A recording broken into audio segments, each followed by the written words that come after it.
Réforme des retraites, remboursements médicaux. François Hollande pose ses conditions. L'ancien président de la République François Hollande juge que la question d'une éventuelle abrogation de la réforme des retraites serait de nouveau posée, en 2027.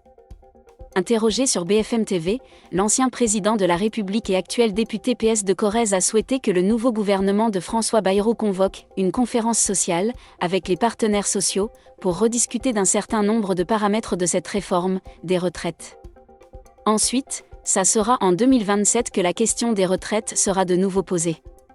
La seule méthode que je connaisse à ce stade, ce n'est pas d'exiger une abrogation, il faut qu'il y ait, une suspension peut-être, mais une conférence sociale qui permette d'améliorer le sort des Français qui vont se préparer dans quelques mois à partir à la retraite, a-t-il développé. Si on pose l'abrogation comme un motif justifiant la censure, effectivement la censure est mécanique, puisque le gouvernement ne veut pas s'engager dans cette voie, a expliqué François Hollande.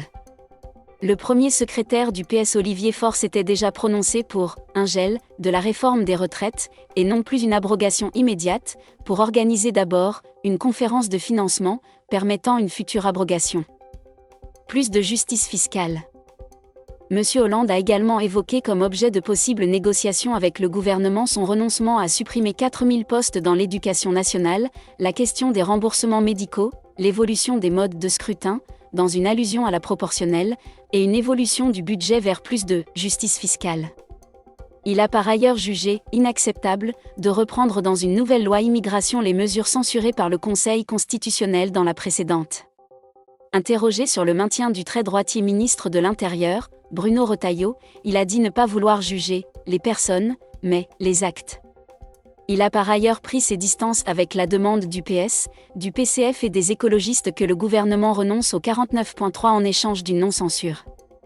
Mieux vaut éviter le 49.3 que la discussion aille jusqu'au bout.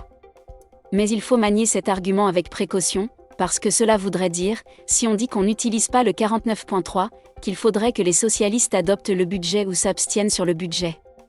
Et s'ils ne sont pas d'accord, comment font-ils, s'est-il interrogé. L'ancien président a par ailleurs espéré que François Bayrou ait une forme de liberté et d'indépendance vis-à-vis d'Emmanuel Macron, compte tenu des conditions dans lesquelles il a été nommé, puisque le président a sans doute été forcé.